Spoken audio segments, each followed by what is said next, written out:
politicians, they live comfortable today at the expense of the future. That is what it means. Corruption. They hoard it and they don't care. They have to eat in the morning. When you are not born again, you are a wicked man. You are evil. That is why democracy has come. Because we cannot allow one wicked group to stay for too long. Yes, that's why democracy has come. There is very little difference between NDC and NPP. If you will be very honest, apart from maybe tribal differences, most of the governments we have had have the same characteristic. Most of them, not all. And the simple characteristic is poor governance, poor ability to lead, poor ability to generate wealth and to let the people of the country prosper. It's characteristic of all the sides. Well, we have had all sides. And you see that when one group is in power, you will hear fantastic stories of stealing. Aish! When NPP was in power, this last time they were there, we had some fantastic stories. How they are chopping money, how they've chopped. And now NDC is that we are hearing more stories. Goodness, chopping. Hey! So Charlie, that's all. Let us be changing them. You see, because they are unbelievers. They are unbelievers. So we shall do musical chairs. Today you win, tomorrow you are out, in, out, so that we balance it. Well, if one group is there without limitations, it's not good for anybody. Two types of politicians: those in need of power and those who have power. Those who have the power often are full of arrogance and are puffed up, whether they are from NPP or NDC.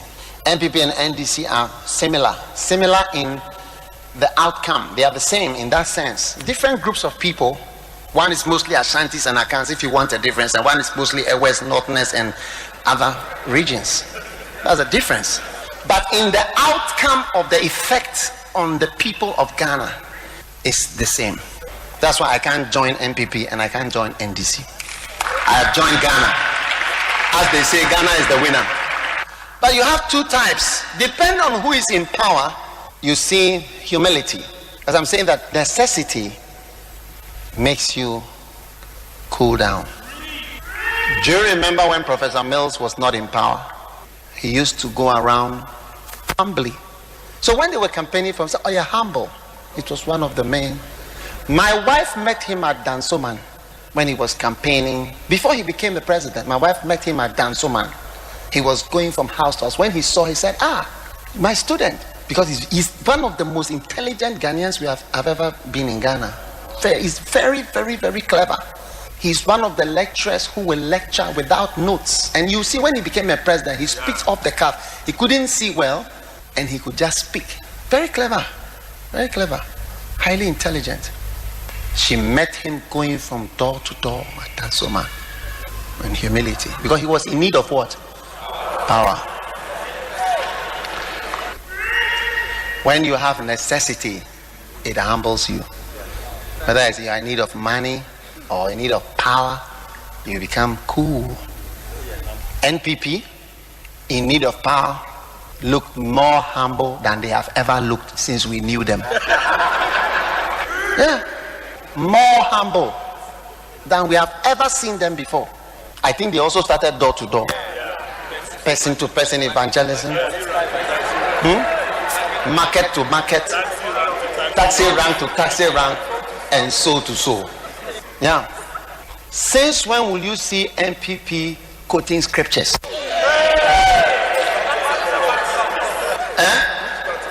I'm asking you a simple English question. Scriptures and having church services. People that are not associated with church, because we are charismatic Christians, we know those who are associated with churches. Before the politics begin, we can see those who are associated with churches, not the political visiting of churches. You see, before the politics start, I know you. When God raises you up, I will know whether you are originally here or not. Yeah. Necessity. I've made them have church services. Pray God.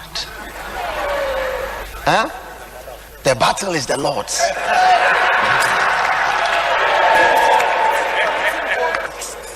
It's wonderful.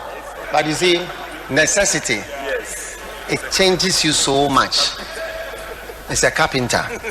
Either you do it yourself or the carpenter will come. And then before you realize, you have become cool. Hey! It's wild though. Is it wild? It's very wild. I believe that we need a new leadership response in our national life. We cannot continue partying and we cannot assume that things will get better. We have to act intentionally, decisively, methodically. And if we do at the national level, I think we can avert the disaster. And much as I'm a pastor and I believe in God and I believe in the power of prayer and I believe that we can pray and things will turn around, the city has a very peculiar mind on its own. It's almost like my first car. My first car had a mind of its own. It would decide to move or not to move.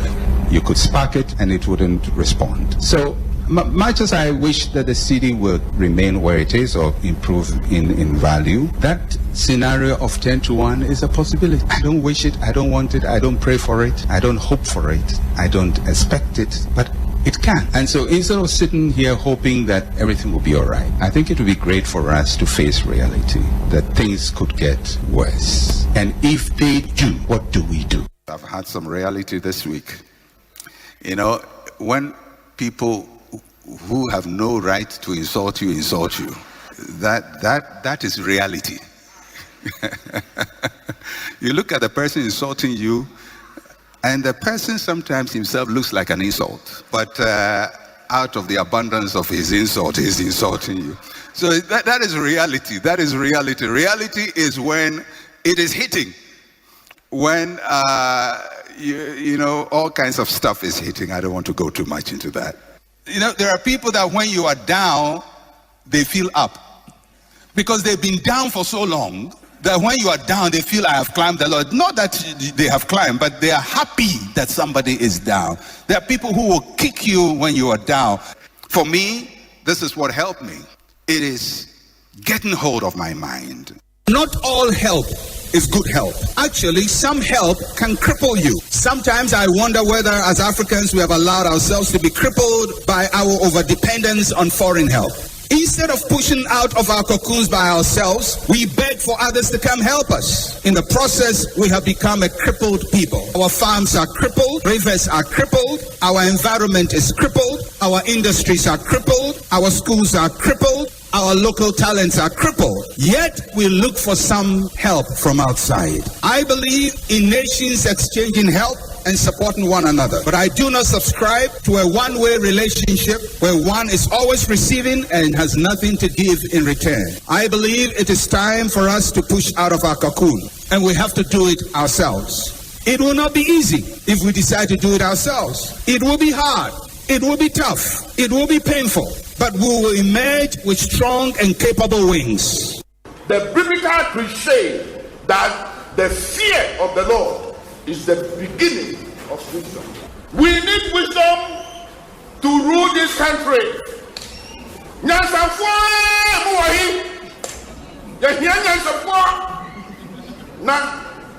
omube Ghana ayayi. Ni sabio.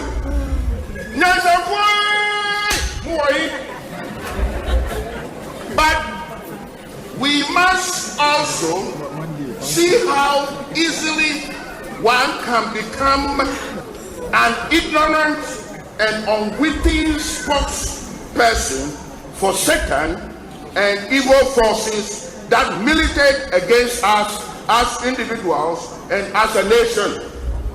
If we don't take care, oh yes, if we do not take care, our actions may rather go to promote the godlessness of other nations and world leaders to our own detriment. Yay, Parliament one now, we na mutiko. Asamuna ba na nye Parliament, e wom say MPs ni bi na a sponsor bill, no mo dey ade no call Parliament, but enye wo masen, eye Ghana for asem we ya kan, e sha afi ache. E sha afi akura President Mills Bresswell, UK, Prime Minister be at the way by Obama no be back no bit to set for some nails. And I didn't find a currency. Two na no two semi no. Mobe my BB a meji ba mo de sa ade we bata emwe bia ho a me ne me man for Ghana yenye. E ya sam da dada. President Kufuor akabi. Se Ghana mrante ne mabawa. Sa de tantan we de ye tuwa de kra mo ntwu ho nti. Inti asam na wo de dada mudwume de nso na ye ka owura Sam George no mo aka ne mo ye ya ne se amanfo no concern no ade a ne ha o man ma no no mo de mo pega e de call Parliament House but na nye wo masem ti asem ke Ghana for na MP but abotire wo mu se ne okay de anu an se senchihye embra no democracy kwan so na ye na ma ye ntwa so ba ye nkwa nkosi se inti ye wie sade we ye fanka ya brabo ho eno de sani national anthem se nyame mo ene resist oppressors rule Ghana ni bia ya na sade we fi di du no che wo president table so e ma ho kom obi ba Ghana for say yempe eno de ye gina ho but na ka bi oni say now we bo specifics na when am say meto me bo kakra no but mranim for no de betuma ye na so madwi mu kakra no Anyway, we can add Africa, Uganda, Nigeria, countries be brother. Who Uganda, Anyone yacha ye, one would you come who decide your way a bit demo at the ball. Yeka, Inferians, TB Mudia Mashato, Katana, no Yakobo football. One would the so would incredible phone Saudi Arabia, and we are yet two one will be kumu. Yakobo, we have a captain crowd band, obviously you to train. Well, and he's a human right if we need amnesty in the corner banner. I did a course to work up on no more. We have an anonymity baby for Friday, and I'm going to cut off all. Uganda, one more speaker of parliament, a man in Vista. Now, we were bound to free us and Yakukusika, Edia Koma, Uganda. In the other, Ghana had ever moved blue.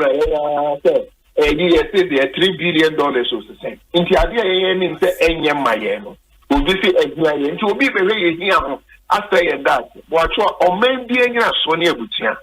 May your suffer. I saw it. Unia Sonia Butia. A Butia, yeah, you pay about what sorry. So, move fear any more. Preaching around your son, Okofia, Troka, in the year had ye may.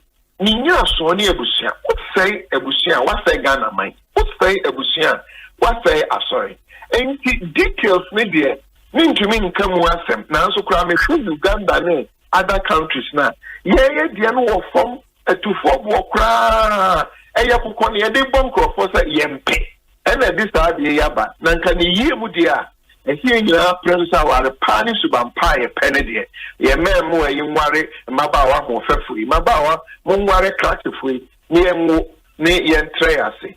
As of when you be into away my Yamawi, one will buy all my, the young first one, America for you to tell Ghana Hatcheni on the bay. And back before they discuss a visa, one more joke. Ain't he? As of for nothing can be, yeah, I may know one way I dream papa. What is in Roman bishops? Already Campo Kukuramata, and some way answer. Ain't in the same way will be answered for country mountain. Anglican bishops, President for the Moyan and the America for near this Tatiana. Your cancer, sorry, be I know be a ocean banner and ma a warrior any day. You know what Trempting to time, the dada cry. Ain't it so because of common pennywa, Yenny Dickeny, Yakoquada. Never send me a mother could not punish a man penny once or the green and saw the master say about said Sadiano as an Anglican bishop meeting. Sorry, said all man and Maso Ghana had net and Maso Chinese where they are said beside Yura. None was now Kayano, near every year Cotonin. And the any day so be a Kamika a Kediman cabinet and young piece in Guana are so forced to General.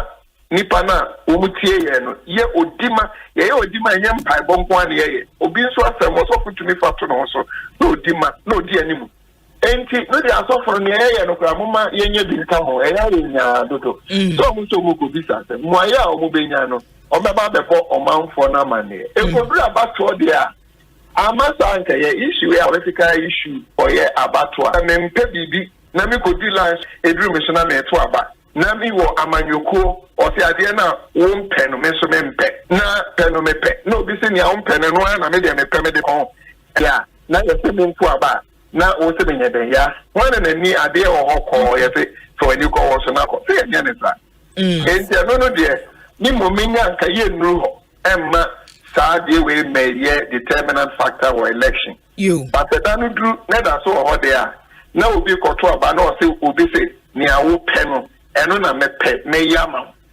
no be se ni a wo mpɛ no eno na me mepe wo ye den eno na me ye ni ase mi nko pa eni ma mi mu ba ko a na me krefia na makwa ba se me kwa be de ni a o se ni a me mpɛ na eno no be ye no ene na that just say because our voters Ghanaian voters must be discerning enya LGBT nko akra in everything we need discerning voters in Ghana or to aba or green na ne da achi ye ni oji sika edi ewu yen oto abam obi abenya president abenya V8 amaya di niam nyina twa no ho a onhwe ye dachi onye legacy minded ti ano de amadachi be di sankom obi a oto ababia nhwe ubotom oyem ne hwe wotra ahwe obi odwene dachi dwene konkan oh Brian Asem no me I'm very different.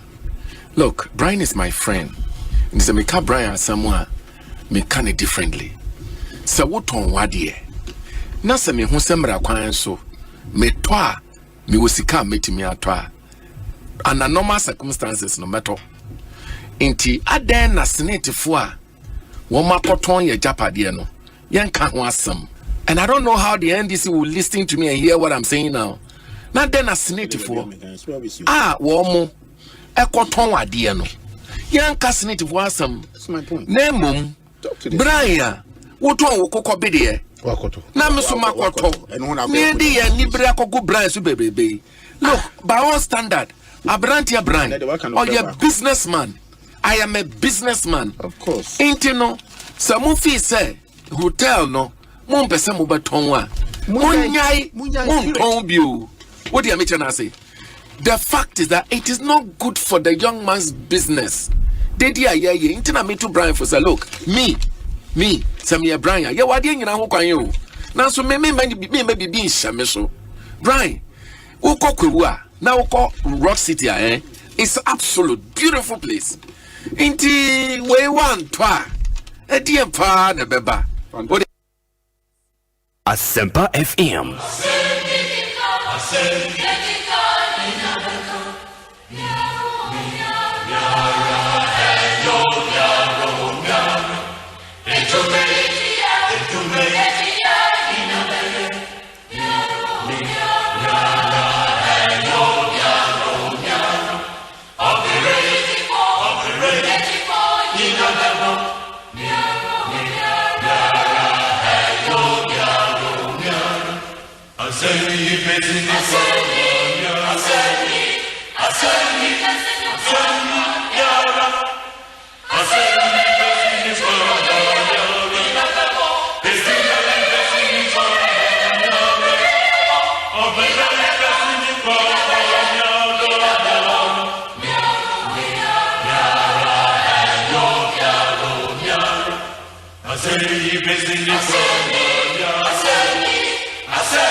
Adishema munyina che anopai niema makwaba emra Asempa 94.7 FM so ene ye memenda anopamu a ene ye wono ebre no aso Kukurantumi dwumadie ne bre enie eti anopai se afidie no eda ha sei na ya Asempa FM extra ena wo hwe ye live free anase wutie ye wa Asempa 94.7 FM anase wo hwe ye live wo YouTube Asempa 94.7 FM a abusia ebra so na wotwi nsemo akoso ewomu ya de bi beba ne so ebi gupono so ye wose ye de eba edoso ye wose ye de ebremo no edoso pa ya chese wose ye de eba na ensemo a ye de ba no abushia na wotwi eye hotel ho ensem hotel mako ensia sine chekire se wonum chefa ye wom wo hanche mu aduosia baby aduru no wabu nkonta hwe hotels na dwuma waye ebi emfie dunan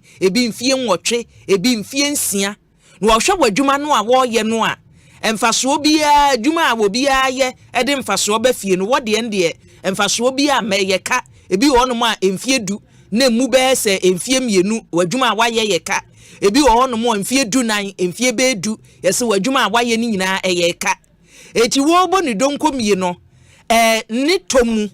nitomu nipa atobie ehu demonstration eni se senate adwumakuo no stakeholders consultation ye kan senate a wo a wutua senate wo ma Ghana mu bia ye tew ene kura de enya se wo ye abadwuma nko ne ye wabie na adwuma bi ose ma fa nipa mienu ma fa nipa miense frimire sante ne no se ne ombesi ayire wo a gisika no eti se yeka se senate japade a wo a wutua senate tuo bia wo chefa ewom eti hotel no se ye twitwa mu se nke ye cake ni yesi ye twitwa ye cha no hu se wo ye obi a wutua senate a wo so de ewom eti se senate take decision bi se ne akoso yi a sa stakeholders no a wo chefa womuo no enkitawudie nkomodie ekosai na wotwi ene nananum himfu bi a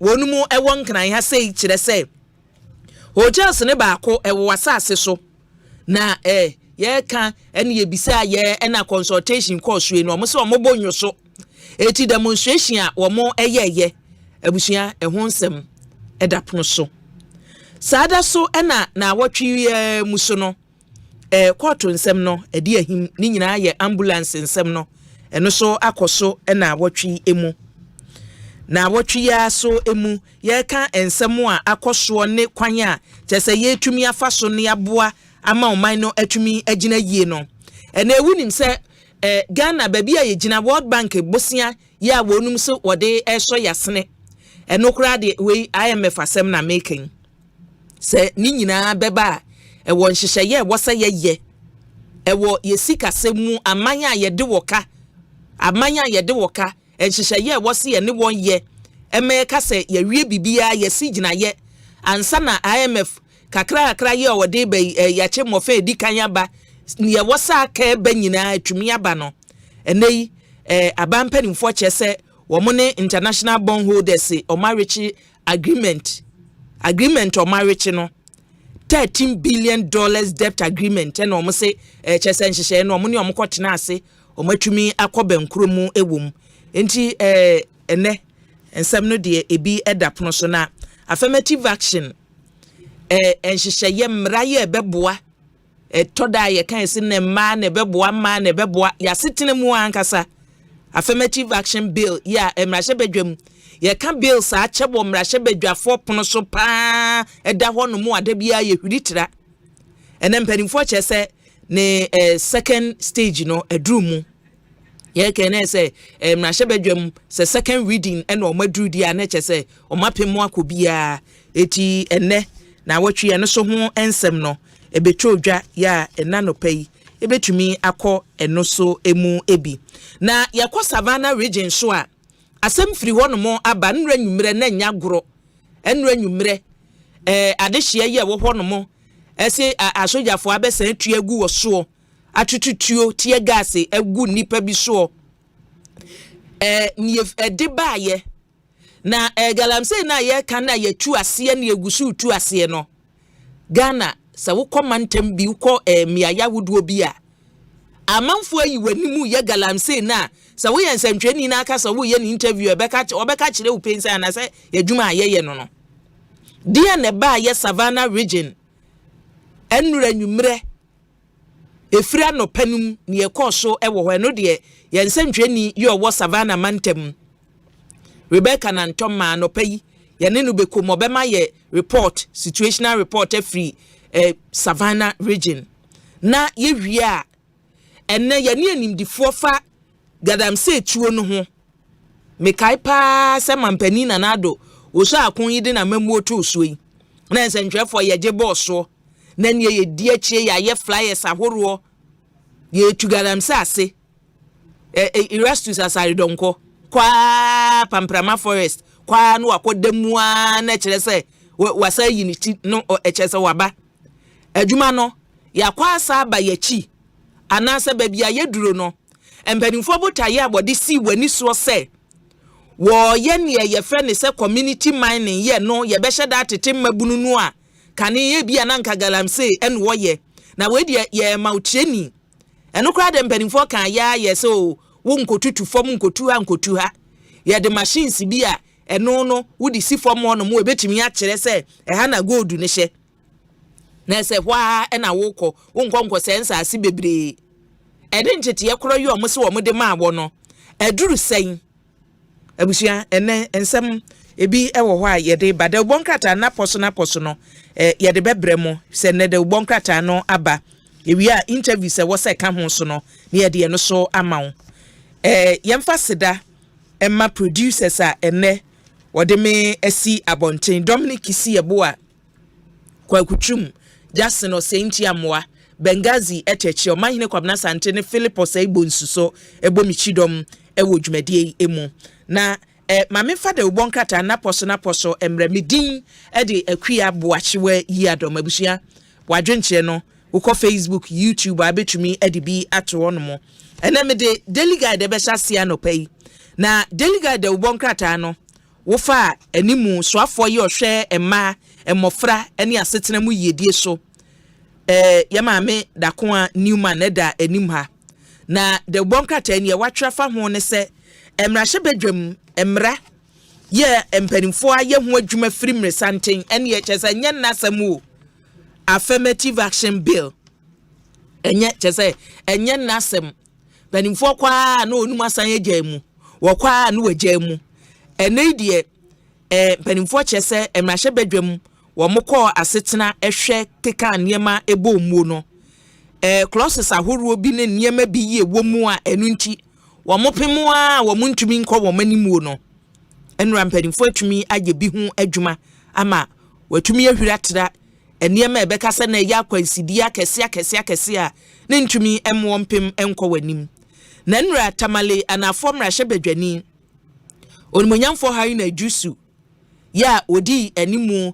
ene omona omochese niema bi wo hono mu e wo se ehwe ne esiesie du se yesi o ye amendment no a ene ewu nipa kro bibi wo hono mu agidi se da bi ebi aha no ye wi enwo se ye wi e wo se ye she he na se o maya na o mu de ahyehye enu na du ho hayi na du sudi atodwa se sa mra we nya mra e wo se ye di mirika se ye tu mirika ne age atum etoda mra ni bi wo ho no mu a wutu mirika yeso na pressure bom ye age atum na wa anhwe clauses ne niema ewom ni yie a ebe wiase no na waje mra tumu amra no ye de ye adwuma enye yie wa hwe ye beka se age mra tum eso se in implementation ebe koso no na akoye den eju osemperimfo adwuma a wo ye wo sa mra ihu sa affirmative action bill no enye se bi a ya agro en wodie eye wo tase ne banyansafom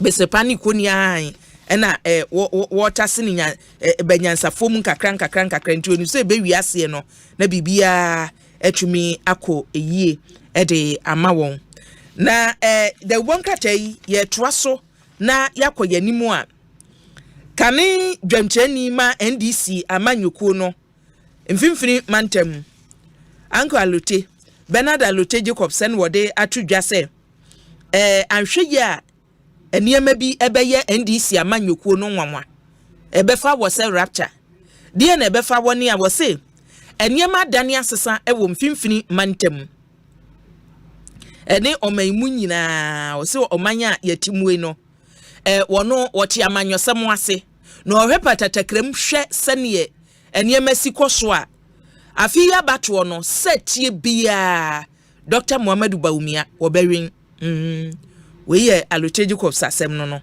wo no wo hwe dynamics no ne sane enei omanfo esikasa ne amanfo ye wonne ma no a ebia wunipa kro tie kire abeka so na MPP fo na omunye hu wo so no abato a wadi akire abato ye ode nani ahwe bie nyina no ne wo bewe ne obedi nkunim otimi tina akire ni wahu na ne ohu ni se Dr. Muhammadu Bawumia afia abato no wo bewin na the wonkata ye mu MPP amanyoko no communications director Emma won ye ni din ede Richard Ahiangba kire se sa hotels ho demonstration ya na wotwi Ghana fo bi ede wani akire mu nkran ya se ye demonstration ni nyina no enye se ye oman yi edie ene wo hwehwe wo wo se chese eye amanyosem ne Northtom Rashebedwani Samuel Okujeto Ablakwa ene nipa bi ekoye ye no wo se ni nyina amanyosem ene wo mokoyeye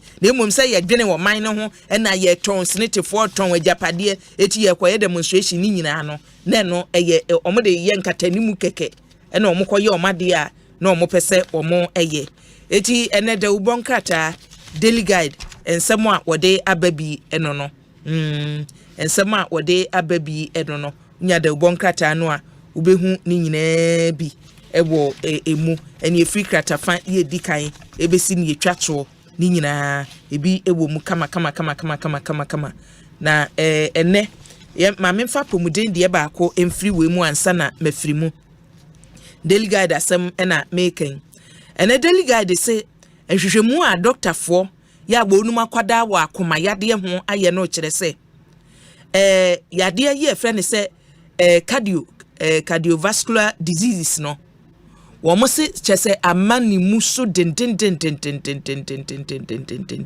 yade ye fa akoma ho yade ye chese fa moja ye wo se fa akoma no ho no wiase nyina ye se sa nyawa no kosoro Ghana so ka ho bi ye ka wiase de na se wi Ghana free mu a enye enti a doctor for na futuo yi omode aba ne se eniema nipa dasani bu awunim se ye boyi etimi ma akoma yade ba no osi se wo se obi adwane free ho adidi afam wunim se wudi wei na ye ichese bo ho dawura se enuane wei udi a wakoma wo ana wakoma wo ma asem hya osu bebre wakoma osesa niema ni nyina da no wo se Ghana fo hwe na chese wo hu bia odwane no because no se sa yade ba ko a edi ahimpa wo mayim no ebi eno no ene the bonkata daily guide ye wode eba ye bi eno no ma mefa daily guide ensi ho no mo na memra the mirror the bo enkrata so emu na wo hwe the mirror animu a ne wode ato ha no asefem wo se nkwada ya ye hyebon ede wo ma wade no nkwada ya yirwo twan ye se akwada wupo umpewo ye etoda ye se ye sinasiwa because kom ko chichi ko yi nkwada ifiri mo musian ye siwa ni yesinuo enkwanta mansimu nkoa o kwanta mansimu ye se enkwada enketoa ya ye de wa ma abwade emmemme bi age wa hyehye wadem se wa no mema mpanimfu asem na me kan yo ye se over 1000 enkwada besa pem ene akire ena nkwanta nof enkwanta nof nkoa o edi o mama awade kwanta nof nkoa enye mantam ni nyina nkwanta nof nkoa enkwada over 1000 ena ye se yagire won edi nkwada yi ama awade we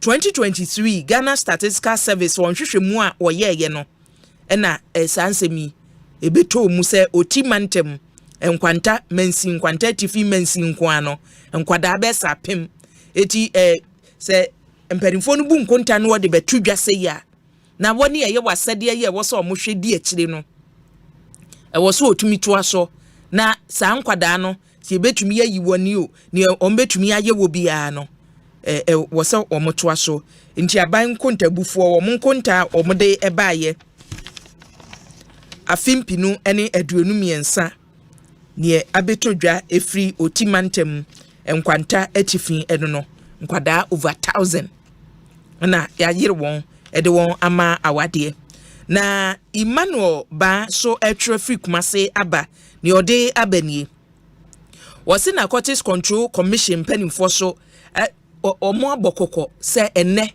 wo ba ewo school nto aso mu ye secondary school ni bia ene schools ahodo universities any schools ahodo no yesesa ne nkwada nketoa no ene enuboni wi nom cigarette nom eniema ya chese nkwada epese wodi kwo wo widie mu a wani so beye wotentan nti wodi nsem hunu bia se eno no obi nka wasem wo sede yesi na ko schools ahodo no mu atese ewo hono mo ye enuboni enom na nakokfo kokobo ye ode aba ne se mpanimfo ya wonum hwe sukufo nkwada so ene chese amatan awofo ankasa so no woso mommo mani na ho papa wuni pakro ebia wo ba no wo frifia akọ sukuu no wunim sa akwada yi kọ wojo akwada yi kọ na ni fitaa na ode kọ ye afa wo be free school mu ho no mo aba hwe na ni mu enye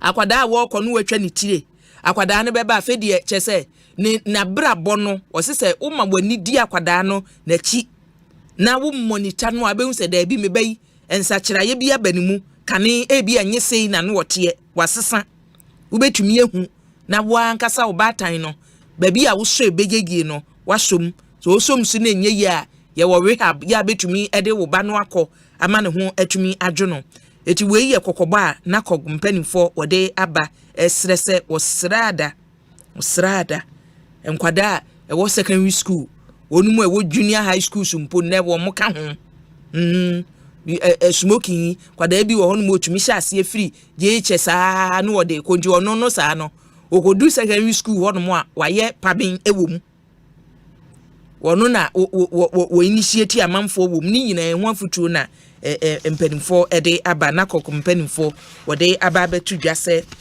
wo ye oba tan a wo de akwada no kotu school mu hono mu ewie a wunwie ye wo se o ma wani di akwada na chi wo monitor no a hwe se akwada yi school no a wo kọ no wo kọ ni yie nsakira ye bia banimu se no basa ebeboa ama enkwada no daachi no yetumi abo ho eban de bonkacha de mirror ensemo a wodi ababi enne eno no na wo bakata fa dumiensa wo de mirror mu a ni odi atudwa unsa na nse ebi mu ho no mo si o makọ check me blood group na me blood group no me type A ebi se me A plus na ebi se me B minus ne ne keka aka ho empanimfo se ya me bi monuane omudie no onya yo so o me no me A positive nti me ni abura aduane me B negative nti me nwenam enu na ene de bonkrata edi aba wo ka ne se adansie bi ani ba bia ye kire se o blood group no we A positive a yesi ni edi hwesrade nam saa we B negative a abura aduane ne yesi die yesi ma hwe ya mbetwa mu yam kuro mo amo ye saa de no na me ko check me blood group na me ye A positive na me ye A negative nti me ni wei na me ntena ha na me nkoto ha yesi mo boa yesi researchers eni adansie saa de no omkeka no adansie bia eni ho no mo etachire se we ye A positive a enwimu nam we ye say ya enwi se boa wo decision na say wo pese we ye vegan dia wa wasem pese me ye vegetarian na mum say wo de wo be kwa kotutu amanfo say we ye blood type we say nti ni we eni we de ene wunya de ubonkata ye the mirror or the bi abase ye wo sentia was so be a hune blood group.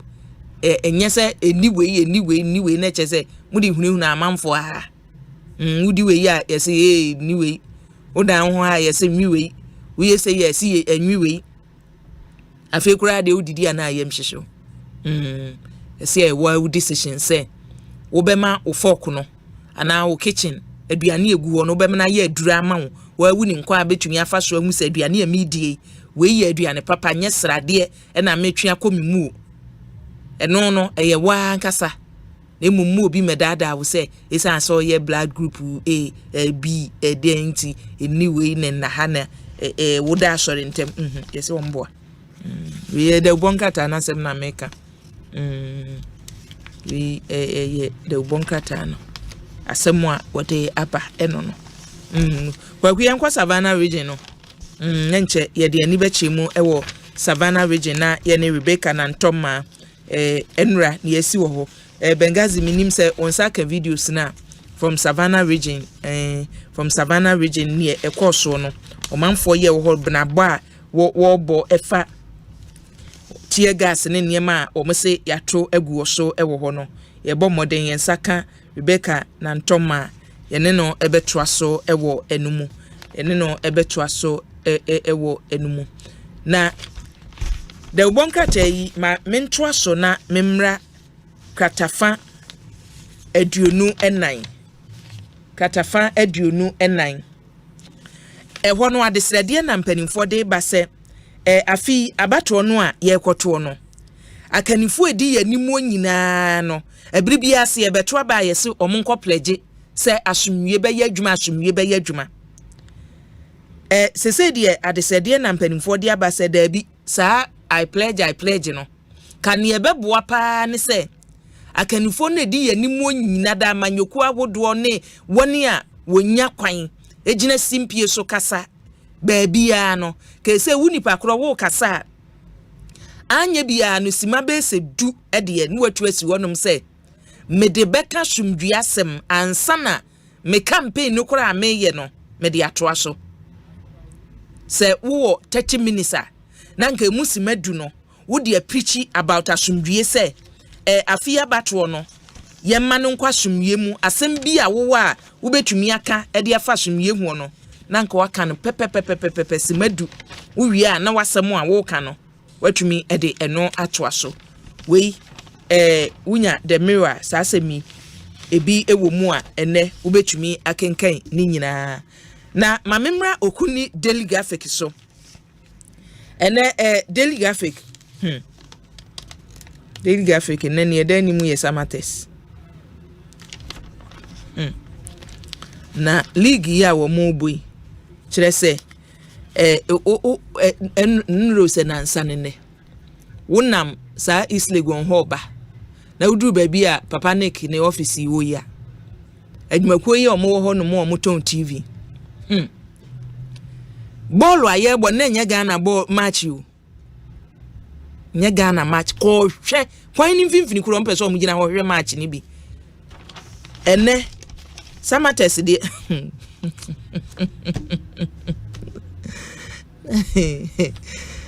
they say minim say GFA no just say omo registration omo ye no just omo de European League no be kan omo de enu hu bi because the interest pass Ghana for interest wo yen local league ya ye boimu yen local league ya ye boimu hwe niame kan yo abrofo die yo omo boi wo nya ba bi kura na wagina se we a radio station we a TV station na ye wadwen se duru honomo wo be ya de fofora wa hwe ya asem na ato wo ni nyina ne se oma ya amana ya akono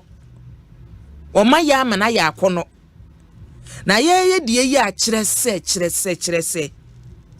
wo de daily graphic dia ba ni mti ma menkan daily graphic ni wo se samates nkunim die no wo say ye wake up call for kotoko any has samates nkunim die enye wake up call for kotoko any Accra House of Folk we ebusia minyini say wo say me kom tintin bia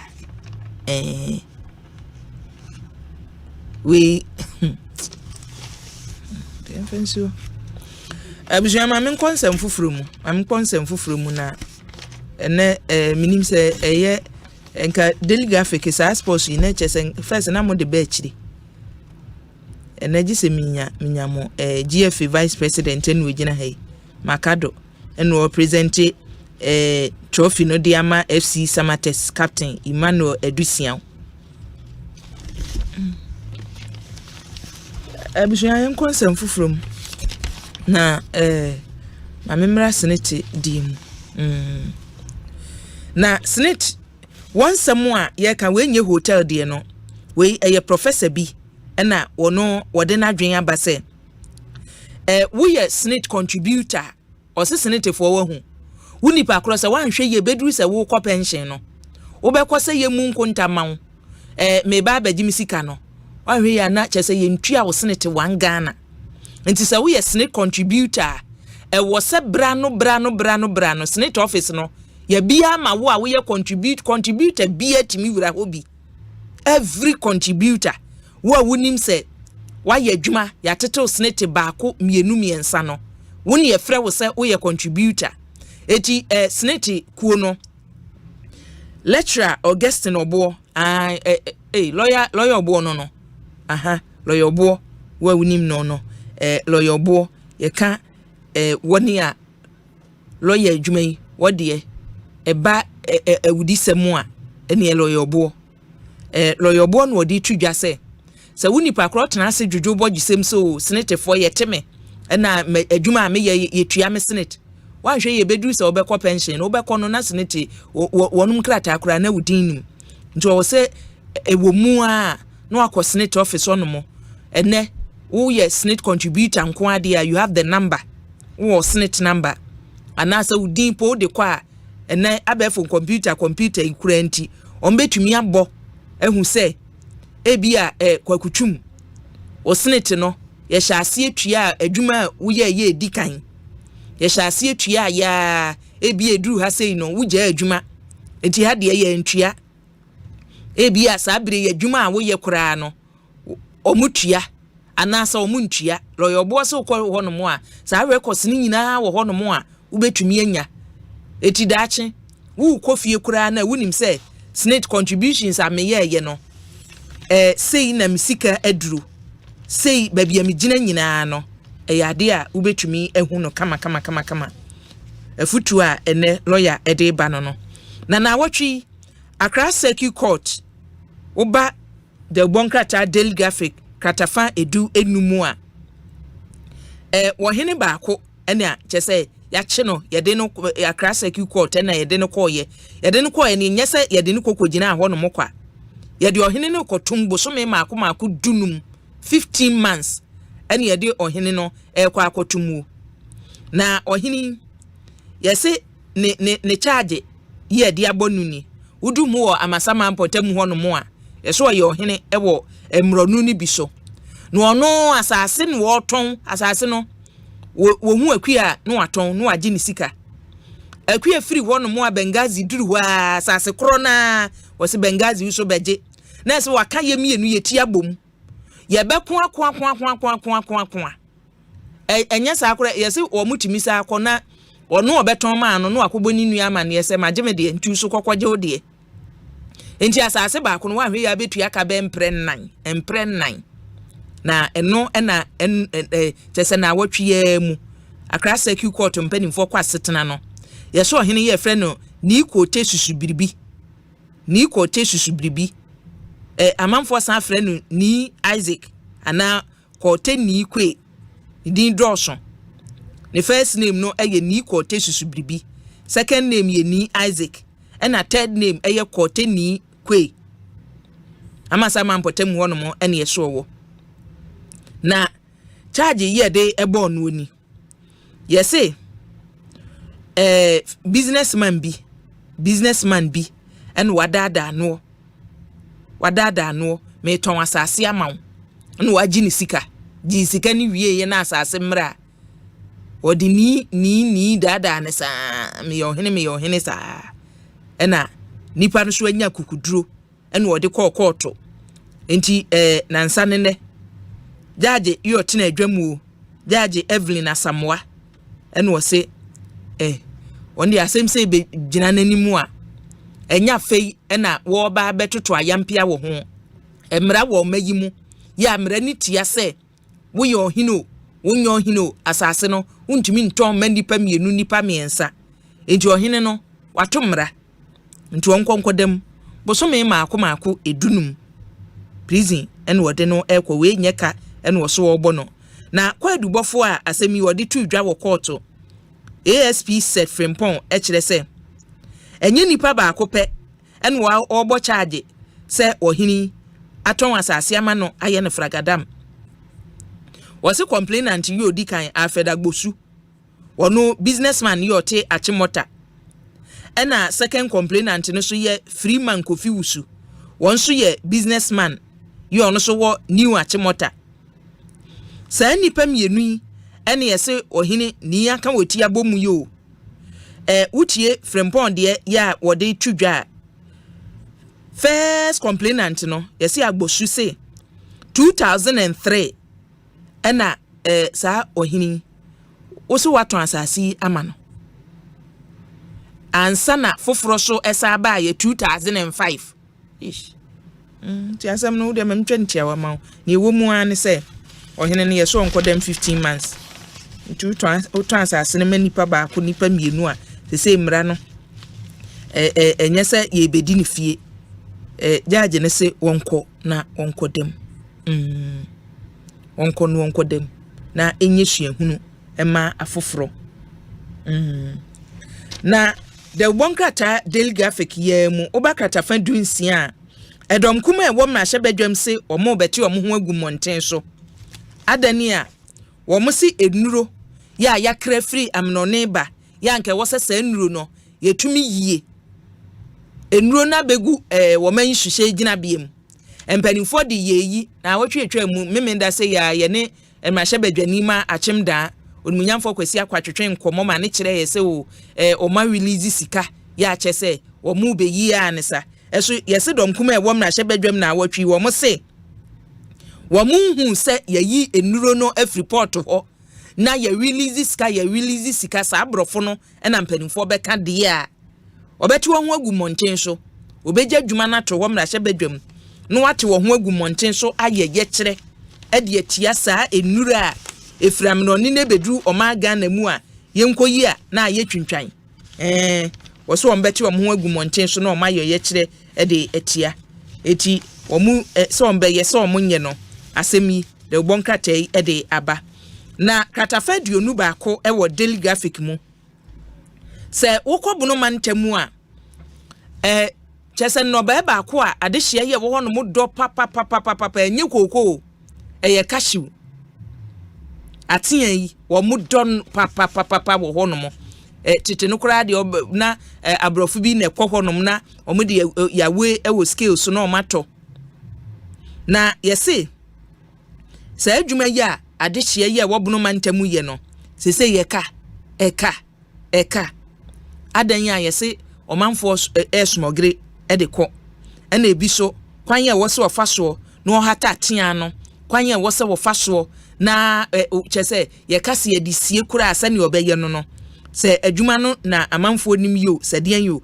ese dodo na se ya atia adwuma no eka ena wo bo ewo ho ewo no mantem katafa aduonu baako daily graphic mu wunya saa ensemi bi ewo hono mo a ubetumi akom free the bo enkrata no emu abusia ma mefa the bo enkrata na poso ya yede ebremo no ensi hasen ma mefa mo ensi ha na mehwe se madwenkyere ba komienu aba ewo Facebook ne YouTuber yemfa bi entwam na yenko interviews no eso na comments play 2 na adwenkyere yode aba wo se Dr. Muhammadu Baumia wono any choice a Ghana for amekie for say near was odi anim ewo man Ghana mu enti mu obi a ha no ho na me ye campaign na ye kɔ ne say o se Dr. Muhammadu Baumia ono a ene oberin enchia no so woto ede ama Yaya Kasim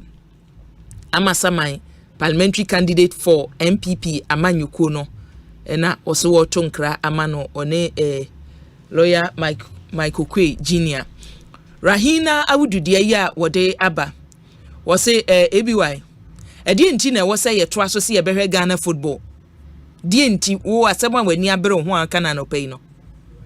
Die enti ena wose wose ye say ye bere say ye kwa akohwe Ghana football. O message meba na masan aba bekan ma menko ahoma no so emra. Na Ghana football no terms ahodo mo de ba ye nyina bring back the love, bring back ne keka aka ho nyina no enya de se ekosiaga ne enti enkosiaga no ene football ifui omu bekomu akomu so yehu baby a eduru nti baby akosie no o message megibre na mako enumu ma menko ahoma so na sene medical ede ato wanimu no yemfa interviews no enhyase emfri ye reporters a ene yate won agumu ene ne ewose ebamu kwaku fafa Vodafone no so emame fafa Vodafone no so emame na mintumi enhwe emfri honomo ana nekura de say den telecell fafa honomo mam say telecell say Vodafone honomo mame nkona me ne awula sewa ene yeka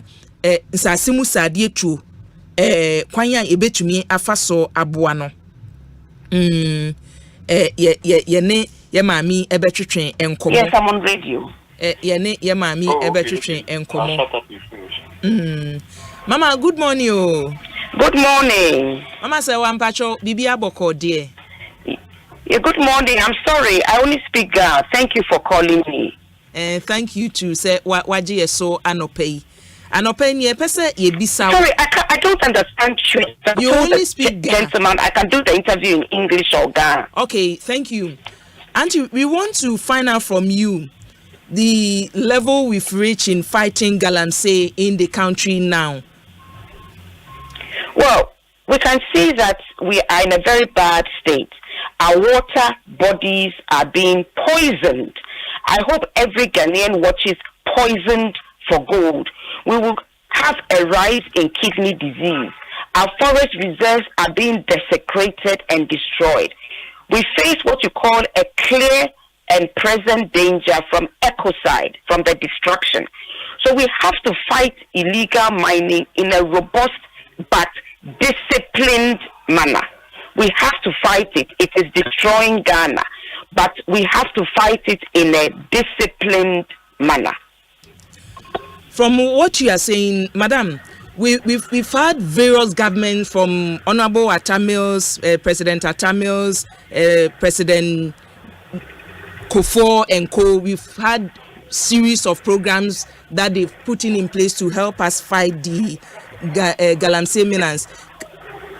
Saying we've not done anything, we've not made any progress in fighting the galamsey. But is that the case? Well, if you look at it, at this present time, the destruction is far worse than at any time in our history.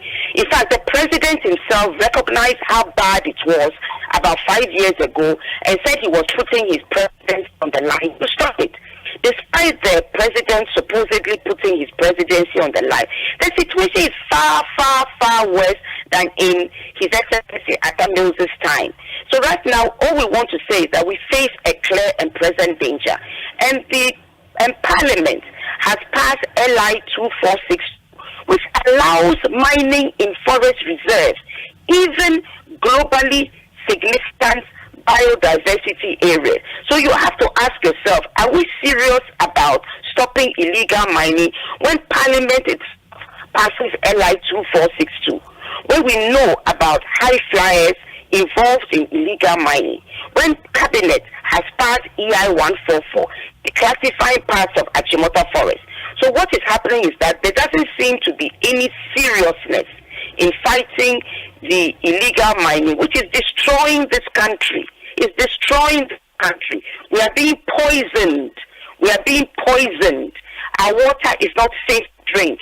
Water that is being used to grow your cassava. When you are eating your fufu, do you know where the cassava is coming from if it has been poisoned? The corn, the kinky, Do we know the means, where it's coming from? This is a serious problem. Why are we not making progress in fighting dominance? Because there's no real fight. People who should be fighting it are the ones also involved. It's a question of some of the firefighters are the arsonists. An arsonist sets fire. So if the person who is setting the fire is the same person who is supposed to put it out, do you have progress? We heard about the Akonta mining, supposedly, allegedly involved in destroying parts of the Tano Nimiri Forest Reserve. Has there been any investigation or prosecution? So how are we saying that we are serious about fighting illegal mining? When high flyers are involved, no accountability. We now have the community mining in place. I don't know if you've just monitor how the community mining... Community mining in many instances is the same as galamsey. If you do not monitor, how do you know what they are doing? Eco-conscious citizens have a manifesto where we've asked for a pause in community mining. The EPA cannot even monitor the few companies we have. How can they monitor hundreds of community mining organizations? They don't have the resources. So in many cases, communities claim that community mining is the same as galamsey. They are doing the same destruction. Nobody is monitoring. So let's stop this community mining. Ghana can make a lot of money from the green economy, from planting crops, from the capping, getting money for having a forest, from proper farming. We don't have to destroy the country with mining to support ourselves. Madam, how do we solve the problem? We solve the problem by clamping down on illegal mining. The excavators, they are not telephones. But Madam, we've been doing this since... we haven't been doing it. I've just told you that... the illegal miners. No, we have not been doing it. I just told you, for example, that those causing the most damage are those using the excavators to cause maximum damage. I've just told you that there were reports about Akonta mining being involved in destroying parts of the Tano Nimiri Forest Reserve. To date, have you heard of any investigations having been completed? So if the high flyers, people who are connected to the current administration and other persons of high standing are involved in illegal mining and there is no accountability, how can you say you are fighting illegal mining? Then when some people who are not, some low down people do it, then you go and arrest them. We're talking about those causing maximum damage. Please, I'm asking everybody to go and watch Distraction for Gold, the documentary Asare Donko from Joy News. Everybody should go and watch Poison for Gold. Then you understand that there is no robust fight going on against illegal mining. I'll thank you this morning for your time. Thank you very much for having me. Have a blessed day. Same to you. Abusia eni a yachi ye mami nasemu a woka nyina ne se galamsey no se ye kase ye tu anamon ba kokora enye nokore se ye ye community mining se community mining no kora de o se ye ntwamu animanimu ya na ebi a wo bisa se oye hwan a woni a eba odomankoma bobra atwi ye ho ahia omo emu dawubo wagye ato wo ho so se obeye ho adwuma no oka ho especially eba se ye tu nsase sade ne namra kwan so na ye maami omo ebo ho dawuro ewo mayim no awula sewa eka ho e na o chese animanimu ya no e se community mining ye twam because galamsey no a e na mpanimfo gu so ye e na omo so a efom galamsey no mu omo anamo a wo tubie mpanimfo a ye chi wo nyina no ye nheda ni wasem ema ye nhu se ye di asem na wie ya twenwe yaso nti until say ye beye saade no nyade se ye betumi akon galamsey kon no mame nko woka Distraction for Gold no ye Erastus Asare Donko ya nkasa ye reporter ene Insha FM Love FM GJ abasobode ya chese ye bosensentwe ni bi abone homoden Ghana Journalists Association abasobode na waje sese wono ene kita baton no mu edendenden na adwuma a woye ye ho abasobode irastu saje ye no ene ye ka galamsey kun no e ka ho nti na me sha se me ka se ye da ye dem no na irastu sine na apamprama forest ne ne ye ka ho baby a ho ehu ena no woko eti enne se ye ka se ye ka galamsey asemu a irastu betumi ama ye hu because ono ne de no onye se oye agai oya no asa kwa akiri Ghana ye problems are ye wo se journalist ye adwuma ye mu ni se story no ye soso ye kan ne wi a ni ye jato aba rest to see die from day one ya wo so mu se medi galamsey achi no ene obetima kire operations dodo a wako baby an edru rest to smache e go zo mini aba boko de adom mpaibo na wucha no pay Bengazi de wa to Facebook eche bi a chese so nya asem ketwa alaji pa yada se waji yeso anopen me ne awulase wa migiri se wunim no ba odman kwa bobere atwe ho ahia ne nsuwansuwa hodo ho da ubo a me ne no twetwe nkoma anopen a wakan sisu pen se yentumi nkasa galamsey kon no yetu anamo ba ko anase mienu kura wo mu wose chese ye chese afikura na niema aseye emfa ho se mampani oteso ka se ode na mamu otoso no wose free obenfo join vans atamis abresu besi nne no si ye kase galamsey se niema pass abri ye wo mu ena ese niema restus wo aprobo a wako documentaries a waye enne se wudi akira ahwe se wo galamsey no hin ye dru no wo so odi ene sen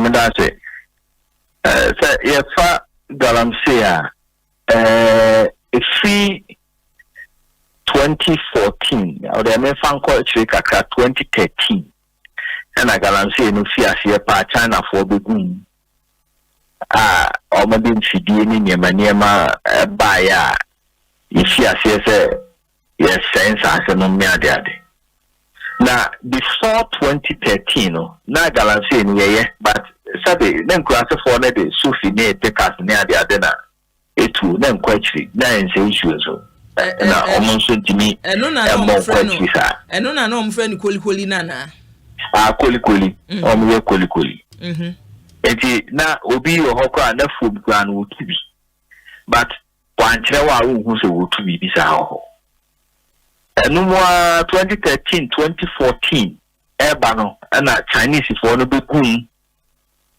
omode ehon fidie ne ehon nimdia editu agudie no eba eti nipa bi te say Aisha 1 and China for omuti chema wuntumi achi ba bebre almost start galamsey ayetu ne ese niema anom ne ade na satan no na enkwa achiri se ne eme ekwa achiri no satan no na ye ka small scale mining obetumi anya small scale miners ni dia no mo ye quality responsible mining at the time near Bapo or Bepotentin Jama no near the other.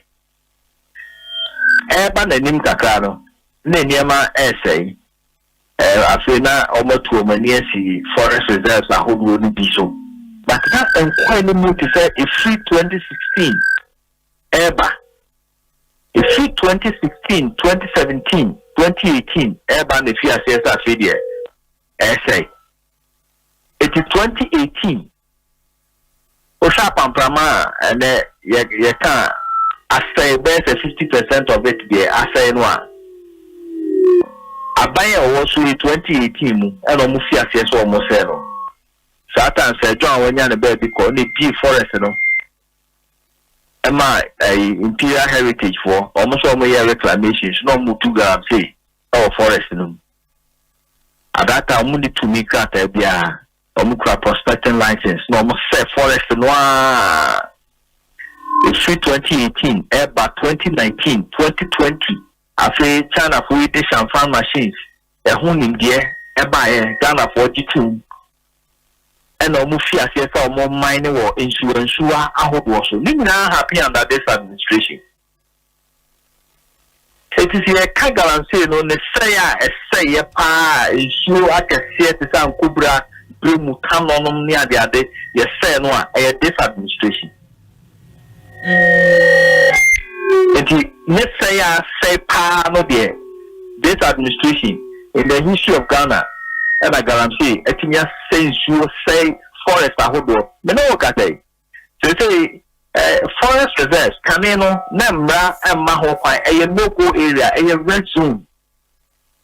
And then abawe emuno oma pass LI 2462. Emma president who kwan say even protected forest you see had a forest reserve but you don't buy because of what they abobre wo no unye bi obabi a ya mo friend GSP no and then salon no Emma president who kwan say otimi e de ma for mining etimi no ka say reserves ye GSP ye protected no emu 7 sisi am no ka say ye de ama manfo a o ma fiase o mo ye mining ba ko ne boy tano o samre boy potem ho Tanonia, Draw River Forest Reserve, Yadiama, into Garamseum, Yanya Minium, Forest Akatamo in May, baby Atema to be good rye or then a contamin good rye, and then Yadiama legally for mining. I'll be fierce yet to forest in the Gufom. And in Shopia, Wokum Habia, Mitchell River Beer Wokum Habia, said, You're not happy under this administration.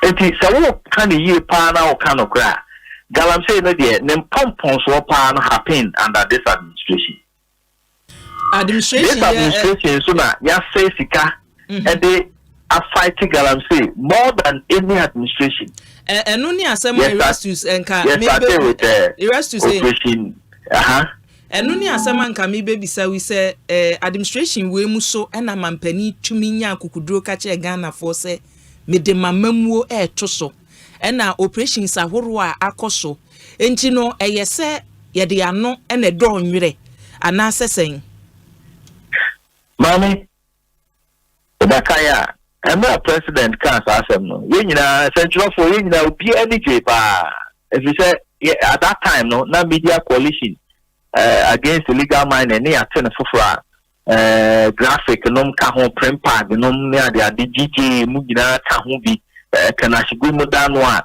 when now we are fired up say ye better ni aso the president can say no ye gina panic even under that time our can say no our this no okay ye banning small scale mining across the country even at that time ye ni interministerial task force no call failed no people were still mining. Now research and so by as well because that time no so you nya gold exports the kasi pa.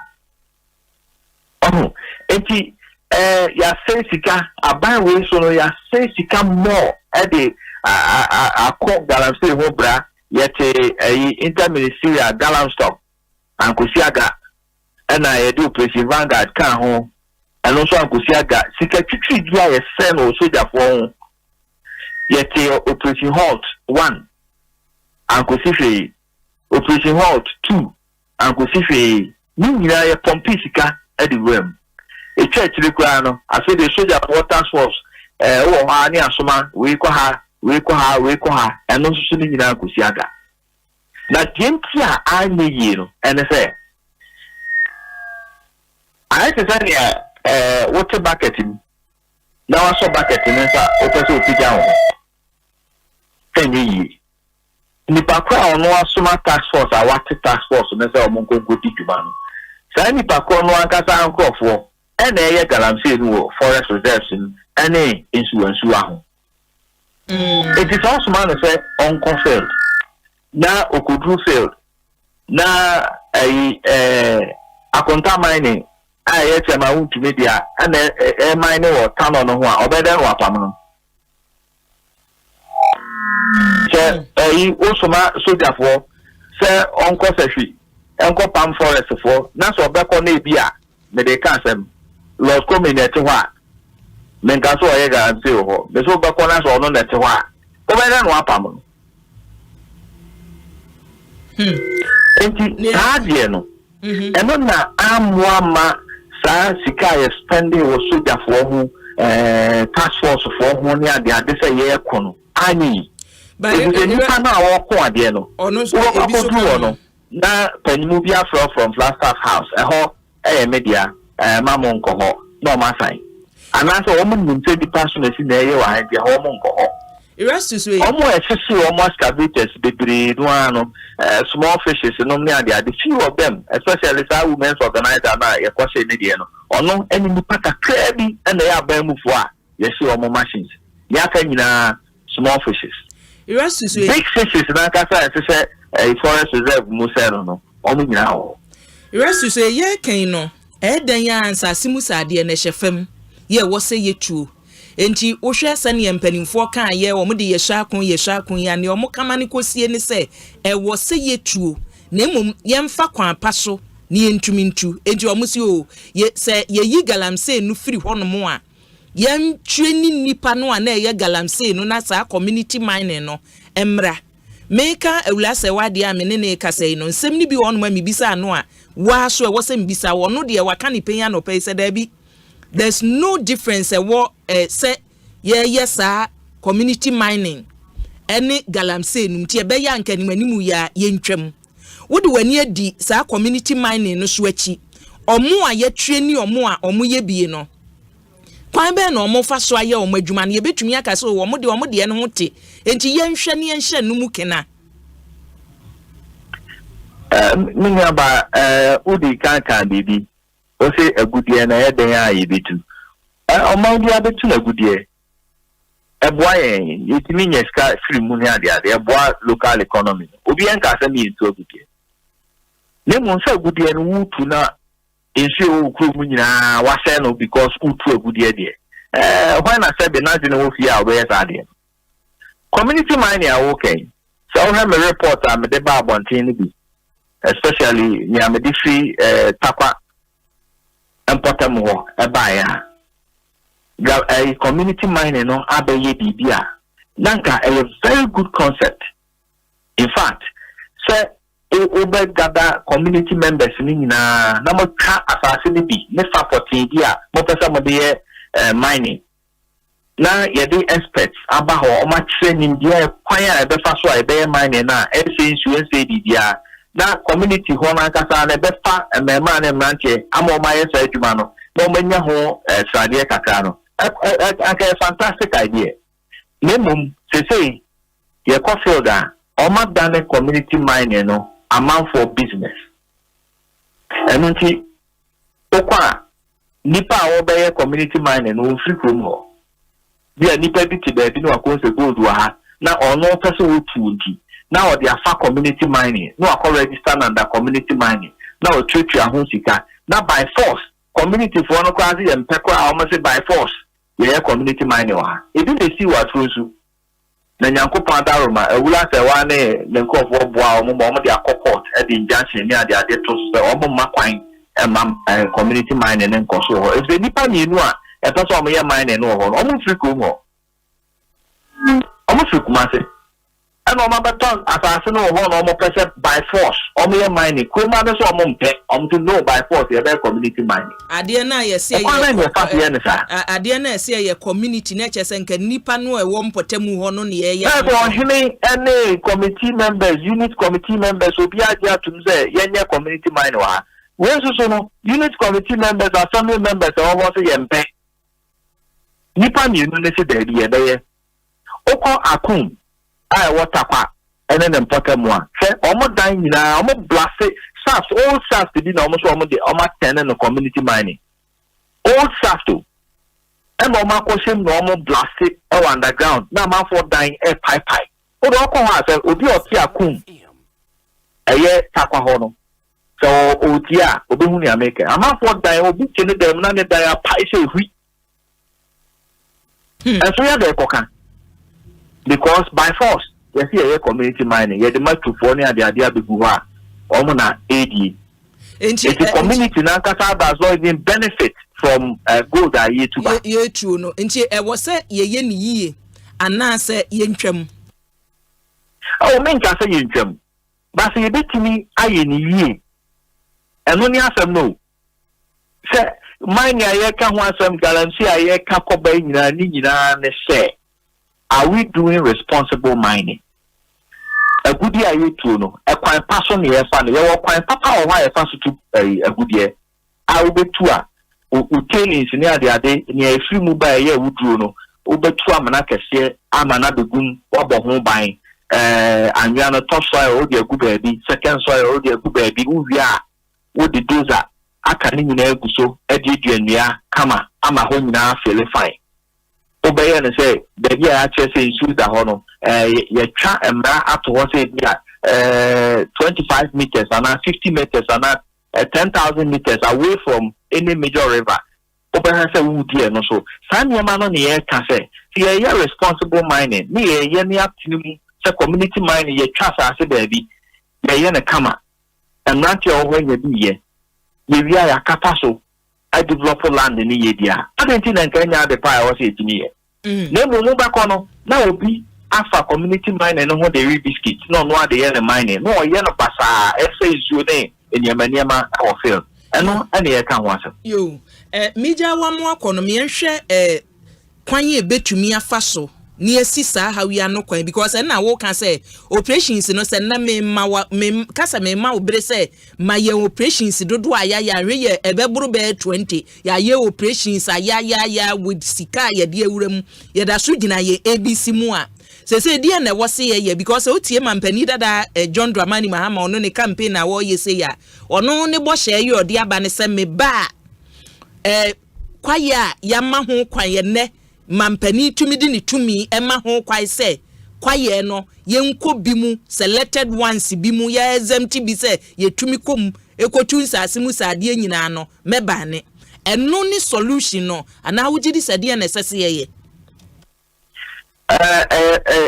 start na sasa mo kan no so me in particular manage ho ba so kano say oba forest reserve on makwani into oba cancel contract aye to a good year of forest reserves no nyina Asempa papa no aka no manage ho ba nemo misusu say on trim enfanko say nia edema no ati mu pa ne say sa emra na ya hye abawi EPA animu at the core parliament November 2022 mo assign LI 2462 Emma president who quite say even protected forest reserves grand into Mogudie no and no was he can repeal it yeah the core parliament now you come see it me come there forest reserves ebeba back and memono abaye red zones I won't me mine to me and no any concrete decision a best set asem na waka no mukina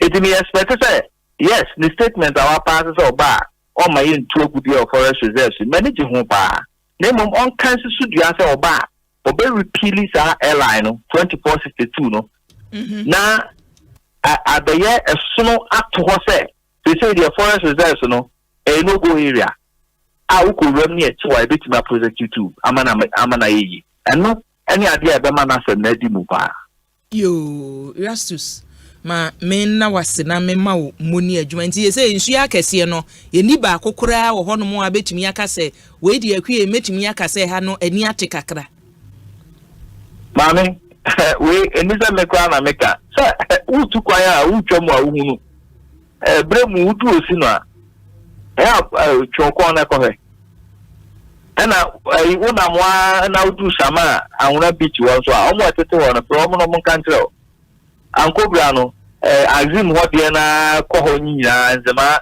area ni nyina mo twitwa ho foni mra na hwe yo yada serious we kuso asamfa kuso sesi ame no kase ya yese no me na wasimini abema mesume da asimini no abusian Rastus asari donko na ya tene nka no enti uhwe nipa mienu a ye ne wo mo akasa ya o mo report no minim baby o meka se we die hade ebo abura na wo hwe live wo YouTube na se Facebook so a ene video a Benghazi ede ato ho no eye videos a documentary a yenu eye ne okowura apamprama forest ne ne ka ho ne wonya baaye no enka kwaye no a wono okoye baaye a ne enim so sa kwaye die enka empanifo behwe na bi a ye de sunu bi ato so sa mienkom eno na o ka sei ya hyeda kora ya hye mra emra ye wo honom se nka kwaye me enkokwaye bia mu nkotu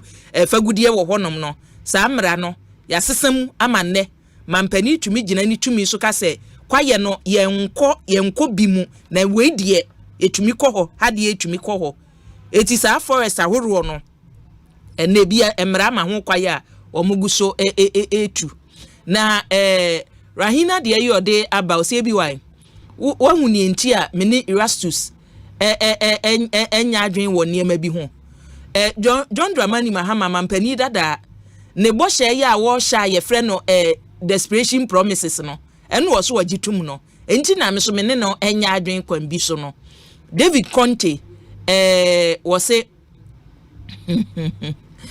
Akua se toda woni ebi mu kasa sane asecha ma wuntumi nko an ombo ni din no ono nko an otu nsase mu sade wo ma Ghana mu saamu yo oso aya adwenkyere aya adwenkyere na ade aba no nti wadwenkyere no makai Nate Emmanuel Saki Nate oso o message no aba abedru Ayaka General TV osi ebi wa mitie mu anopai na mamemfa minua ne ba birthday de ye ode be kwadwo pomfosu osi ebi wa na ye meba ye frɛ no Shamaria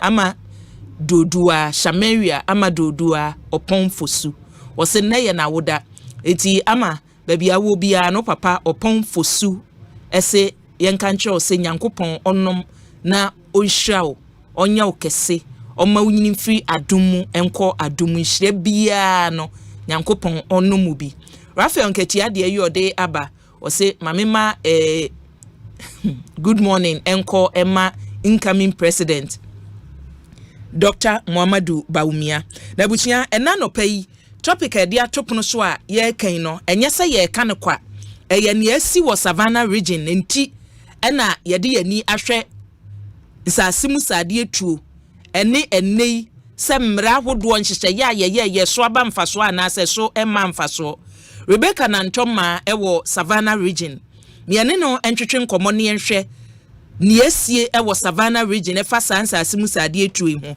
Rebecca machi o meje so minia boko de ha boko yeda se anopai Bengazi Facebook no mo se enye live nti article ho okay enti oba YouTuber yesre mo a mobisa Facebook de no oba YouTuber ho de edem live wo hono mo Rebecca reporter yenya fi wo region efa galamse tuo ho eni nipa bi a yese tututuo aka ebi kura no mayen ne ekoso eni sese ise ne situation ni sitie wo ho yo minia o share ne ekoso ewo Savannah region, especially Bole district.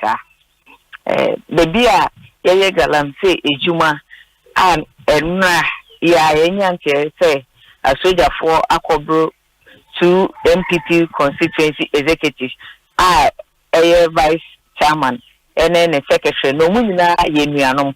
Galamse site no, a friend cloth, and no eben the croupe.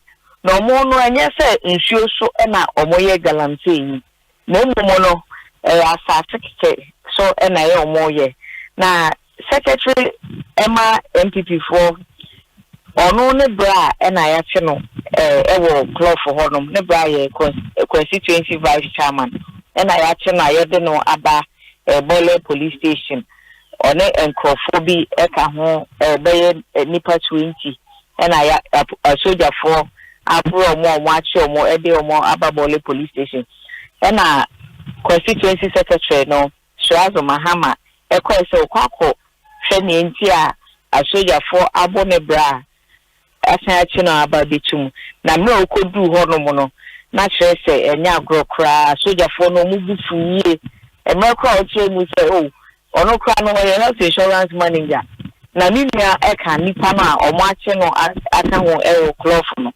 eminti no ba bisa na soja for no ebufu yie nti ebufu no mu ana omodane omutuo no Edebo health insurance manager ono ane MPP constituency secretary ewo Bole ehase nti omo bo no na kyerɛ mranti omo bole eni mpanyinfo bi a wɔkeka ho omo bo efuye pa sɛ eni omo nyanti ase because mo ye soldier for na sɛ mo akoye mo operation na sɛ mo asesa nkrofo aba police station sɛ police for detain omo dia na wo so bi entimi hu kwan a mo de efa aso amochi omo ana sɛ crime bi nkrofo na committee eti police station ho kra no na akoye sɛ hwe na mentwi bi aba a soldier for any a police for ntem because na police cell no a police for no chere say omu ntimi enje sa number no a omo akofa aba say omu detain omo no na operation no omo ye no a soldier for no kwa e no omo koye say operation no police ni bi anka ho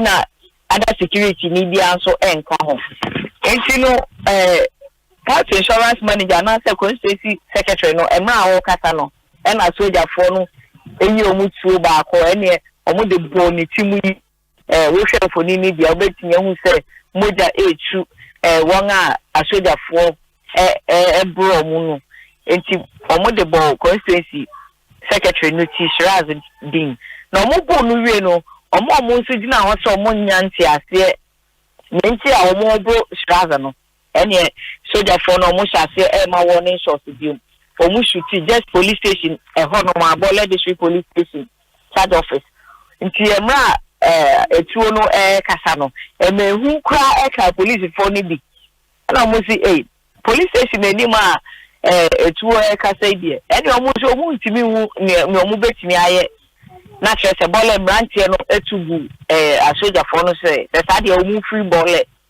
na so esa se etuo no ekuta mo nti omu ntimi adeche anope enyanti yese emrante ni bi akivisi Minister for Lands and Natural Resources ono ye lawyer Abuja na for MP for Damango constituency say asoja for no omodi omo ebesin ekọ club no any China for no omo nso ewo club no bi no say anka soja for no omo nkobo a China for no ho ban no omo akivisi lands minister say Okahubi onima soja for no omo bano onim hubi na omo akisi Savannah regional minister Muazudin Jibril so say onu su ni soja for no bi nti omo ni omo nkasa enye sade a won a woda ya resabia no say owo hu anto omo ana say omo konya mark bia wo omo so de a ende omo fa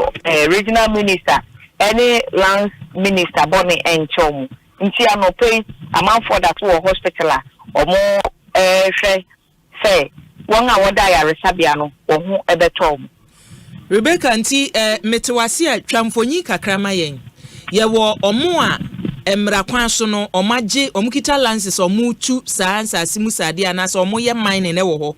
Ene ye wo omo so a eye galamse ni emra ma ho kwan because ye ka galamse di a na chese no adwuma na nipa ne ye no ye illegal sa na tie na momo no won ankasa wo club no kire say China for abege club any da kupe na momo no omo so hwe ni mi say an campaign for lands minister e de crack abi baba dem ho hini bi say yes me na mama ho kwan say China for no and that now because wo father kupe any singa area hono one omo black voter no so enti emre bia no se China for no omo be ye galamsi ana kire say omo ko anajo ekoye ejuma 50 bamboy e de kodokoti na nyina no ya de a omo ye illegal mining wo so omo no mfidie no mu use na omo no eta so omo akoye China for omo mpese ohini bi beba be bi so omo vinti no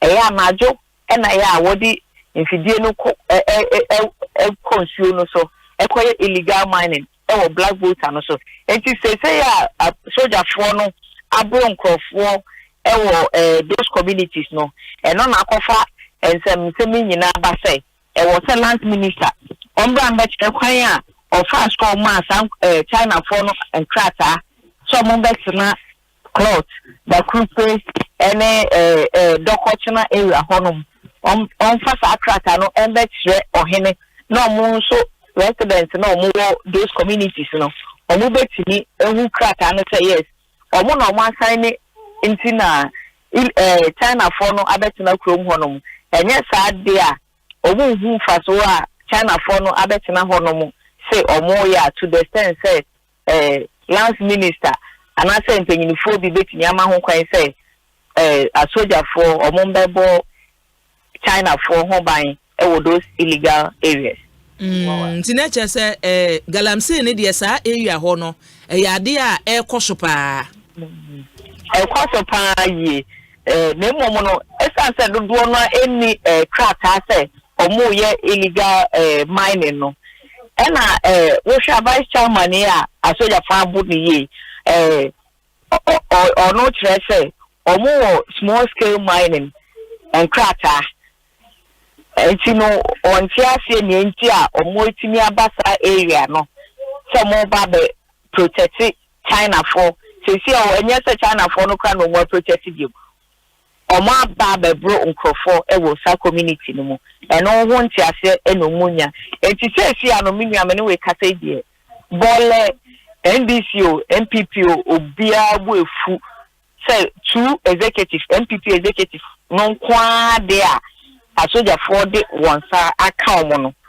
enya de a omo de obi abone ebeche no ewo boy Rebecca me na wasena yemfa unsia na wasena yemfa unsia busuan Rebecca na ntoma amanebo eno no enti na chese galamsey ne noa no aka no bole ne mpotemu de omo ni omo hu wo ho no enra se utie interviews ni bia ode microphone no ko nipa na no na bisa nse wonim se namra kwan so se no an ye didi nti asemi yebedi achi yemfansia na yenamase ene Kukurantumi dwumadie no yede besia na yakotoa so afi Adom TV na watwe dwumadie ene ye kotoa so ede afi honomo mamena producers Dominic Siebo Akua Kuchum Jason Osenti Amoa ena Bengazi ase omahine Kwabna Santene Philip Oseibo nsuso ebo Michidom medin ede Akua Boakyewaa Yiadom abusia madam ase ma monitia monyimfo na yemfa